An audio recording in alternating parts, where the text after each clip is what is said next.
In every conflict, in every negotiation, in every business challenge, we're faced with a fundamental choice: brute force or strategy. Brute force is seductive. It's loud, it's visible, it's heroic. It's the idea that if we just push harder, spend more, and work longer, the obstacle must eventually fall. But history teaches a different, quieter, and far more powerful lesson. It teaches that the greatest victories are rarely won by the strongest army, but by the sharpest mind. Today, we explore the psychology of strategic victory.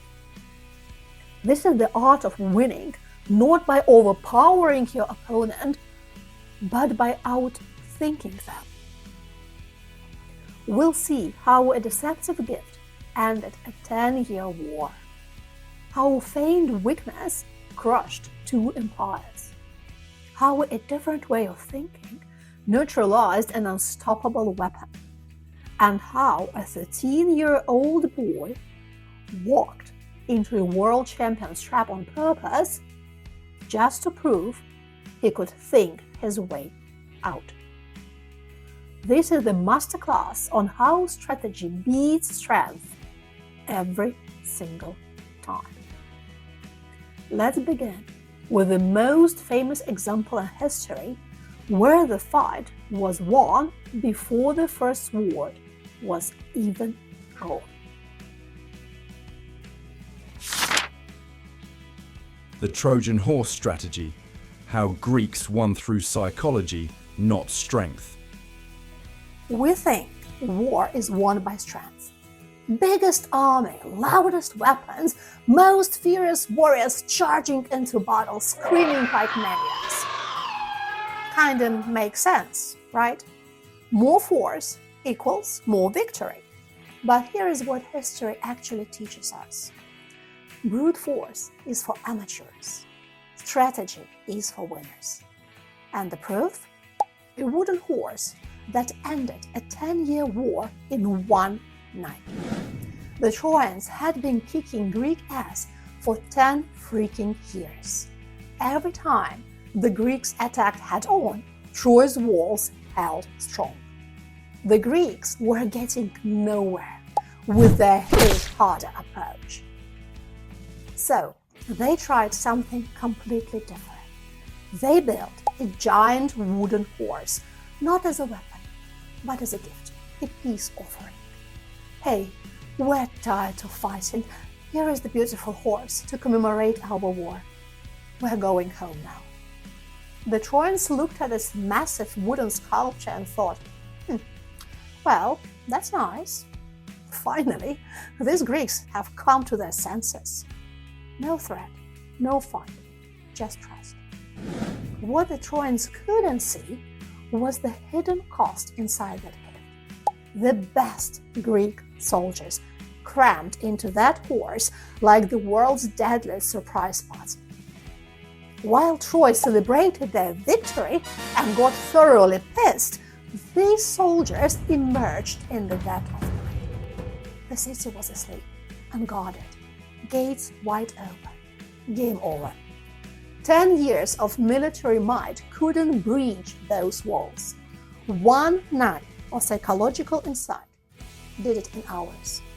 This isn't about ancient warfare. It's about how we approach every challenge in life. We default to the brute force approach. Work harder, push more, throw more resources at the problem. When that doesn't work, we just do it louder. But real strategy isn't about overpowering the problem. It's about understanding it so well that you can sidestep the entire fight. The Greeks didn't get stronger. They got smarter. Sometimes the most powerful weapon is the one that doesn't look like a weapon at all. The Trojan horse was a masterstroke of psychological deception. exploiting an enemy's pride and desire for victory. But it was a passive strategy. The Greeks offered a gift and waited. But what happens when a strategic mind takes this principle and weaponizes it, actively luring an opponent into a trap, but showing them exactly what they want to see? Napoleon Bonaparte was the master of this, and at the Battle of Austerlitz, he used it to destroy 2 empires in one single afternoon. Napoleon's Austerlitz strategy, how fake weakness destroyed 2 empires. Let me tell you a story that sounds like complete failure until it isn't. Napoleon Bonaparte was staring down a nightmare at the Battle of Austerlitz. Outnumbered, outgunned, facing a combined Austrian-Russian force that should have crushed him like a bug. So naturally, he did the most insane thing possible. Napoleon deliberately weakened his right flank. He pulled back troops, made it look like a retreat, and basically handed the enemy what appeared to be easy victory. His own generals probably thought he'd lost his mind. The Austrians and Russians looked at this weakness, and their eyes lit up like kids seeing candy. They overcommitted everything to attacking what they thought was his breaking point. Classic human psychology in action. When someone shows you weakness, you can't help but go for the kill. But here is what those brilliant enemy commanders didn't know. Napoleon had positioned a hidden corps ready to strike the high ground in the center, the real strategic target, the one piece of terrain that actually mattered. While the enemy was busy congratulating themselves on exploiting Napoleon's mistake, they'd left their own center completely exposed. Napoleon's hidden force emerged like a nightmare and seized them with ruthless precision. Game over. The enemy had played right into his hands, using their own aggression against themselves. This isn't about military tactics. It's about how real strategy works. Napoleon didn't win by being stronger, faster, or having better weapons. He won by understanding something deeper. People can't resist attacking what looks like weakness. This is the difference between brute force thinking and strategic thinking. Most people see a problem and immediately start throwing resources at it. But sometimes the smartest move is to step back, create space, and let your opponent make the fatal mistake. Sometimes the best way to win is to let the other side defeat themselves. The Greeks and Napoleon both won through deception. But what if your opponent's greatest strength is too obvious to deceive? What if they have a weapon so powerful and predictable that trying to trick them is pointless? True strategy in that case isn't about deception. It's about adaptation. It's about changing the rules of the game so that your enemy's greatest strength becomes completely irrelevant. This is how Scipio Africanus defeated the unbeatable Hannibal. How Scipio defeated Hannibal's war elephants by refusing to fight them. 202 BC, North Africa. 2 brilliant generals face each other across a dusty plain that will decide the fate of the Mediterranean world. One has spent 16 years perfecting the unbeatable formula. The other is about to prove that in strategy, yesterday's genius can become tomorrow's loss. Hannibal Barca had terrorized Rome for over a decade. His war elephants were psychological weapons as much as the physical ones. Massive, trumpeting beasts that shattered enemy formations and broke the will of seasoned soldiers. Every Roman general had tried the same approach. Form tight ranks, lock shields, and hope discipline could withstand the charge. Every Roman general had failed. Scipio Africanus studied those failures obsessively. While other commanders saw Hannibal's elephants as an unsurmountable advantage, Scipio saw something else: a predictable pattern. Elephants charge in straight lines. Roman formations always presented solid walls to break. But what if there's no wall to break? At Zama, as Hannibal's war elephants thundered toward the Roman lines, something unprecedented happened. Instead of locking shields in the traditional formation, Scipio troops opened deliberate gaps in their ranks. The elephants, trained to smash through resistance, found nothing to smash. They ran harmlessly through the gaps and out the other side. Hannibal, watching from his command position, must have felt the ground shift beneath him. His most reliable tactical advantage had just been neutralized by pure strategic thinking.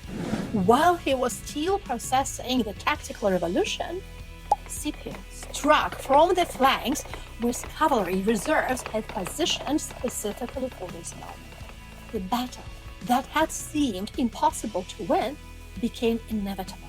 Hannibal's undefeated army crumbled. The Second Punic War ended not with Roman strength overwhelming Carthaginian genius, but with Roman adaptability outmaneuvering Carthaginian rigidity. This connects to what I call the illusion of quick wins. Ignoring the future beyond your next move. Giving your best to fight the immediate instead of considering potential implications.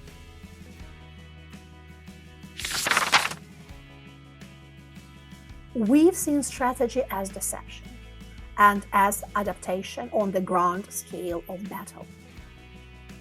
But what is the purest form of strategic thinking? It's when the entire battlefield is the human mind. It's when victory depends not on armies, but on the ability to calculate consequences deeper and more accurately than your opponent. This is the essence of calculated risk, a principle demonstrated with chilling clarity by a 13-year-old boy against the reigning world champion of chess.